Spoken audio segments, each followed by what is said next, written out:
Affaire Maman Blanche. Camille Makosso affirme avoir été payé par Marcelo Tounasi pour garder le silence. L'affaire dite Maman Blanche continue de provoquer une onde de choc en République démocratique du Congo, alimentant les débats publics, les discussions religieuses et les controverses médiatiques.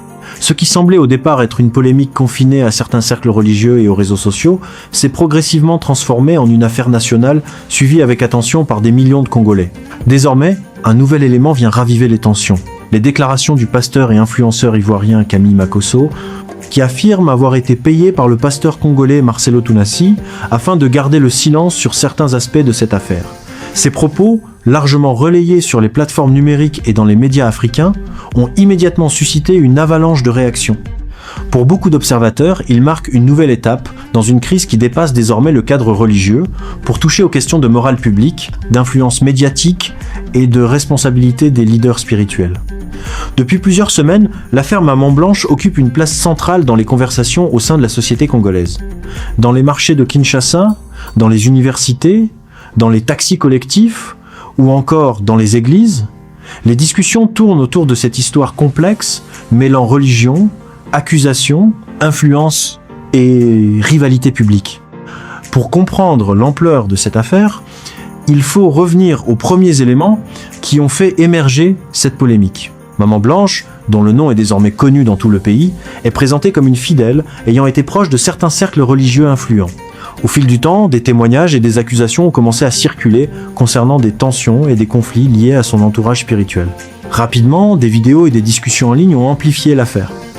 Sur les réseaux sociaux, de nombreux internautes ont partagé leurs opinions, parfois avec passion, parfois avec colère. Les débats sont devenus de plus en plus intenses, divisant l'opinion publique entre ceux qui appellent à la prudence et ceux qui réclament des explications claires. Dans l'une de ses récentes interventions, Makosso a déclaré avoir été contacté dans le passé dans le cadre de l'affaire Maman Blanche.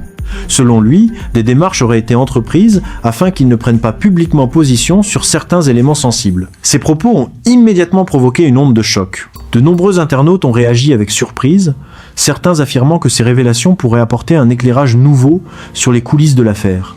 D'autres ont au contraire exprimé leur scepticisme, rappelant que les déclarations diffusées sur les réseaux sociaux doivent être examinées avec prudence. Pour les observateurs du paysage médiatique africain, cette situation illustre une transformation profonde de la manière dont les scandales publics se développent aujourd'hui. Autrefois, les polémiques religieuses ou politiques se déroulaient principalement dans les journaux et les émissions de radio. Aujourd'hui, les réseaux sociaux permettent à n'importe quelle déclaration de se propager à une vitesse fulgurante. Une vidéo publiée en ligne peut atteindre des millions de vues en quelques heures, créant ainsi une pression immédiate sur les personnes impliquées. Dans le cas de l'affaire Maman Blanche, cette dynamique a joué un rôle déterminant. Les témoignages, les analyses et les réactions ont circulé sans interruption, transformant progressivement l'affaire en un véritable feuilleton médiatique. Certains responsables religieux ont appelé à la prudence, soulignant que les accusations publiques peuvent parfois amplifier les tensions au sein des communautés. Selon eux, les questions spirituelles et les conflits internes aux églises devraient être abordés avec responsabilité afin d'éviter les divisions. D'autres voix, notamment dans la société civile, estiment au contraire que ces déclarations méritent d'être examinées avec sérieux. Pour ces observateurs, si des tentatives de pression ou d'influence ont réellement existé, il serait important que toute la lumière soit faite afin de préserver la confiance des fidèles. Dans un pays comme la République démocratique du Congo, où la religion occupe une place centrale dans la vie quotidienne, la question de la responsabilité des leaders spirituels est particulièrement sensible. Les églises évangéliques et pentecôtistes connaissent une croissance spectaculaire depuis plusieurs décennies. Elles rassemblent des millions de fidèles et jouent souvent un rôle important dans la vie sociale, morale et communautaire. Dans de nombreux quartiers, les pasteurs sont perçus comme des guides spirituels, mais aussi comme des conseillers capables d'accompagner les familles dans les moments difficiles. C'est pourquoi toute polémique impliquant un leader religieux peut provoquer une onde de choc considérable. Dans le cas de Marcelo Tounasi, son influence au sein du paysage religieux congolais est indéniable. Fondateur d'une communauté chrétienne importante à Kinshasa, il est connu pour ses prédications suivies par des milliers de fidèles. Au fil des années, il a construit une image de leader spirituel, charismatique, attirant de nombreux croyants grâce à ses messages de foi et d'espoir. Mais cette notoriété signifie également que toute polémique le concernant attire immédiatement l'attention du public. Les déclarations de Camille Makosso ont donc relancé les discussions autour de la transparence et de la responsabilité dans les milieux religieux. Sur les plateaux télévisés et dans les émissions en ligne, plusieurs analystes ont tenté d'apporter des éléments de réflexion. Certains rappellent que les rivalités entre leaders religieux ne sont pas rares en Afrique notamment dans un contexte où les églises connaissent une croissance rapide. D'autres estiment que l'important est de préserver la confiance des fidèles en garantissant que les organisations religieuses respectent des principes d'éthique et de transparence. Pour l'instant, aucune enquête officielle n'a confirmé les affirmations de Makosso. Ces déclarations reposent sur ses propres propos, diffusés dans des vidéos largement partagées sur Internet. Cependant, l'impact médiatique de ces affirmations est déjà considérable. Dans plusieurs quartiers de Kinshasa, les discussions se multiplient. Certains fidèles expriment leur inquiétude face à ce qu'ils considèrent comme une crise morale au sein du monde religieux. D'autres appellent à attendre des informations plus précises avant de tirer des conclusions. Du côté des réseaux sociaux, les réactions sont particulièrement passionnées. Certains internautes saluent le courage de Camille Makosso d'avoir parlé ouvertement de cette situation. D'autres l'accusent de chercher à créer une polémique afin d'attirer l'attention médiatique. Cette division de l'opinion publique reflète une réalité plus large, la transformation de l'espace médiatique africain.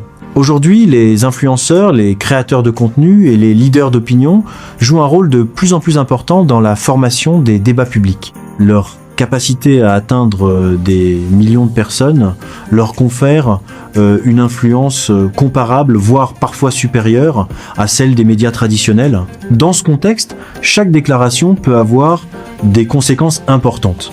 Pour plusieurs experts en communication, l'affaire Maman Blanche montre également à quel point la frontière entre information, opinion et rumeur peut parfois devenir floue dans l'univers numérique. C'est pourquoi de nombreux journalistes appellent à la prudence et à la vérification des faits. Pour eux, il est essentiel de distinguer les éléments confirmés des simples affirmations diffusées sur Internet. Pendant ce temps, les regards restent tournés vers Marcelo Tunasi. Beaucoup attendent de voir s'il décidera de répondre publiquement aux propos de Camille Makosso. Une prise de parole officielle pourrait permettre de clarifier certains aspects de l'affaire et de répondre aux interrogations qui circulent. Mais pour l'instant, le silence domine. Dans les couloirs des églises, dans les groupes de discussion en ligne et dans les conversations quotidiennes, l'affaire continue d'alimenter les débats. Pour certains observateurs, cette crise pourrait marquer un moment important dans la réflexion sur la place des leaders religieux dans la société congolaise. Elle pose une question fondamentale. Comment préserver la confiance des fidèles dans un contexte où les scandales médiatiques peuvent surgir à tout moment? Elle interroge également le rôle des influenceurs et des médias dans la diffusion des accusations publiques. Plus largement, l'affaire Maman Blanche rappelle que la foi, la réputation et le pouvoir médiatique peuvent parfois se retrouver mêlés dans des situations complexes. Dans une société où la religion est profondément ancrée dans la vie quotidienne, chaque polémique touchant un leader spirituel dépasse souvent le cadre individuel pour devenir un débat national. Alors que les jours passent, l'attention du public reste intense. Les Congolais continuent de suivre chaque nouvelle déclaration, chaque analyse et chaque réaction liée à cette affaire. Car au-delà des personnes impliquées, beaucoup considèrent que cette histoire touche à des questions plus profondes, la vérité, la responsabilité et la confiance. Et tant que ces questions resteront sans réponse claire, l'affaire Maman Blanche continuera sans doute d'alimenter les discussions à travers tout le pays.